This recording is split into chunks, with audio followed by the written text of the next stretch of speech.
Oh, hi. My name's Amy and I am a journalist in the Manx Radio newsroom. I've been finding out more about how to make paying for care fairer.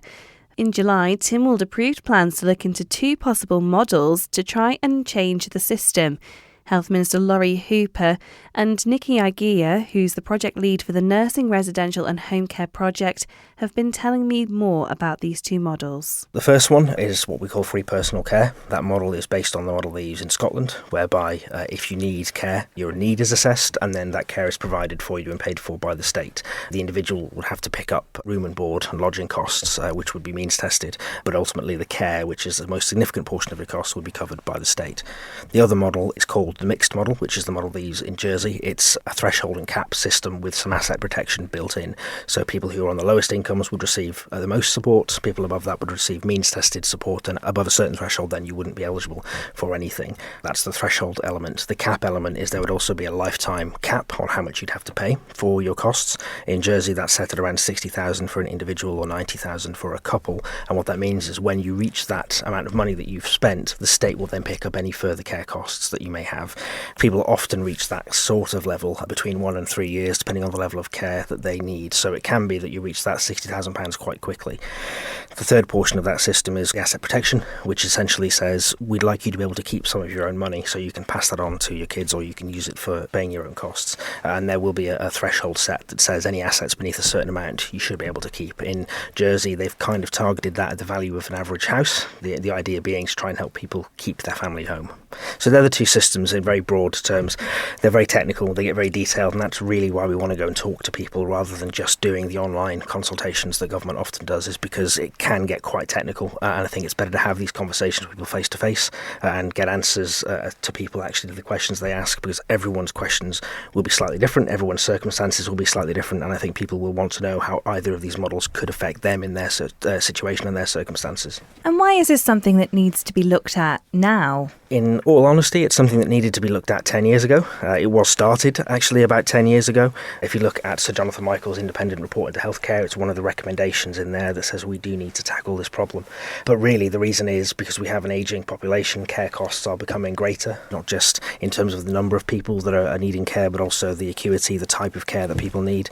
And the reality is the current system isn't fit for purpose, so it isn't a fair system, and there are quite a lot of people who are quite negatively impacted because they have health needs in later life. And that doesn't feel right to me, that doesn't feel fair. So it is something that I've been quite keen to do actually for a number of years. So I'm quite glad that we're finally getting there. We can't get away from money. Both of these options will require a bit more contribution from the state. And how are we going to fund that? So that's another part of the conversation that I think we have to have. You're right, both of these models essentially take the majority of the burden away from the individual and their family and say actually the state will pick this up, very much in the way that the National Health Service takes the care and health costs off the family and says, no, this taxpayer will pay for this because it's not your fault that you've got sick. Ultimately, it's a big insurance system, and that's the way this I think about this care system as well.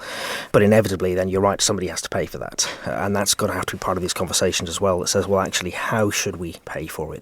Who should pay? When should you pay? Should you pay across your working life? Should you just pay at the point that you need care? And actually then if you should pay across your working life, who should pay for that? How should it be collected? What should the rates be? All those kind of conversations need to happen. So we're working quite closely with colleagues in Treasury to have those conversations to say, well, what options could possibly be on the table, but also to get some feedback then from the Manx public in terms of what they think would be a fair system. So you mentioned that this isn't just going to be an online consultation, it's also going to be in person as well. So when are we going to start being able to have some of these conversations? We're arranging for some sessions to happen in October, and then throughout the end of the year we'll have specific sessions for providers as well as for the public around the island at different locations. One of the main principles that we're using for the engagement is to go out to people rather than expecting them to come to us. So we've been in touch with lots of care home providers that will go in and do sessions for the service users and their friends and family. We've also been in touch with charity organisations, the Women's Institute, the Retirement Association, unions, just thinking as broadly as we can to go to their meetings and talk about these things where people are already there and willing to listen. And we talk a lot about public consultations here at Manx Radio. There are a lot of them, understandably, as you would expect. But How much work actually goes into putting one together? Because that's a side of the story we don't actually hear that often. Yeah, there's lots of work that goes into it. We've got a small team at the moment working through all that, building relationships with the different providers, trying to think about the stakeholders that we'll need. And for this one, it is so broad in terms of trying to connect with those already using the system, but for those that might need to use the system in future, and even thinking more broadly, as we said, the system is going to put more of the cost of burden onto the society rather than onto the person that needs the care. And so to do that could then end up impacting on everybody in society. So we want to make it as broad as possible and make sure that people do understand with that and engage with that. So we're also developing lots of different materials, different posters, trying to engage different audiences, different age groups, putting together some video animations to try and explain some of these systems, and some other different infographics just to try and break down what can be quite complex models into something that can be easily digested for people.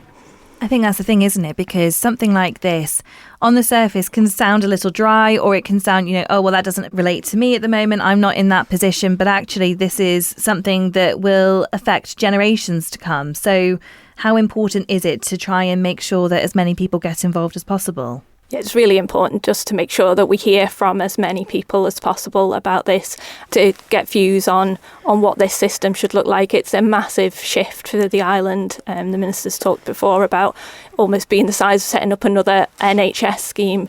It's really big, and it could affect potentially everybody on the island. So yeah, we really do want to encourage people to get involved. And we are listening. Things are not set yet. So the thresholds within the Jersey model and the cap, we haven't set them. We've put examples into some of the consultation materials to say, if it was set at this, think how it might impact you. I think we're going to do 3 different examples and haven't set the cap. Those decisions haven't been made. So it's all part of developing how these models would fit best for the island. And I think that's a key part of the process, actually, is it's really good to get the message across. We tried this at the government conference. A few people asking, well, what are the thresholds going to be? And the answer is actually we don't know yet.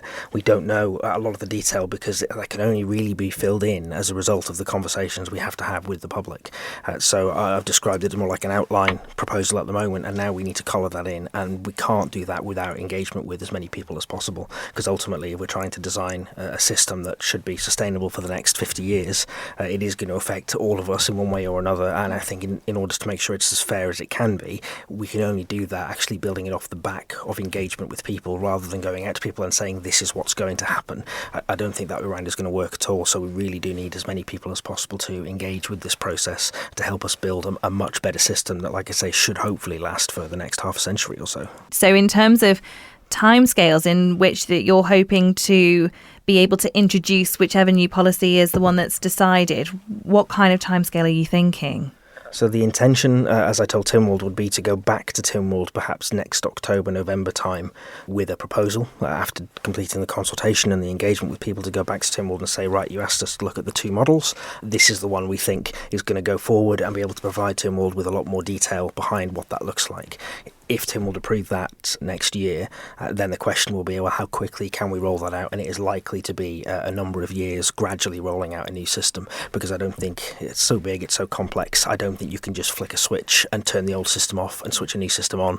It will be a gradual rollout, I think, over a period of time, and we have to be very careful that we don't negatively impact people who may already need care, maybe in the process of arranging care. So we want to make sure that there's this kind of transitional situation in play where everyone who is actually already in the system isn't left out or isn't disadvantaged by moving towards a new system. So it's not going to be quick. Like I say, this is very much a long-term strategic shift for the way we deliver nursing and residential care, the way that we fund it. So we are trying to take this really at a measured pace.